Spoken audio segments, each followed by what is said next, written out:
کسی شخص نے ایک دن آتم تائی سے پوچھا کہ تُو نے کبھی اپنے سے بھی بڑا سخی دیکھا ہے؟ کہنے لگا ہاں، میں نے اپنے شہر کا ایک بابا دیکھا تو مجھ سے بھی زیادہ سخی۔ کہنے لگے میں نے سارے شہر کی دعوت پکائی، چھوٹے بڑے امیر غریب سارے آئے، دعوت پکائی سارے شہر کی، سب لوگ آئے، ہر آدمی کو میں نے بلایا۔ میں نے سوچا کہ ذرا دیکھوں تو صحیح پلٹ کے کوئی رہ تو نہیں گیا جو آیا نہ ہو۔ چہرے پہ میں نے نقاب ڈالا اور میں باہر نکلا، ایک ضعیف بزرگ لکڑ آ رہا، جنگل میں لکڑیاں کاٹ رہا۔ میں اس کے پاس گیا تو میں نے کہا بابا تجھے نہیں پتا آج آتم تائی کی دعوت ہے، تو نہیں گیا؟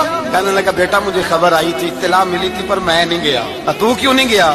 کہنے لگے مجھے ہاتھ کی کمائی کر کے کھانے کا چسکا لگ گیا ہے، مزہ لگ گیا ہے ہاتھ کی کمائی کھانے کا، اب مجھے دوسرے کے دسترخوان پر ذائقہ نصیب۔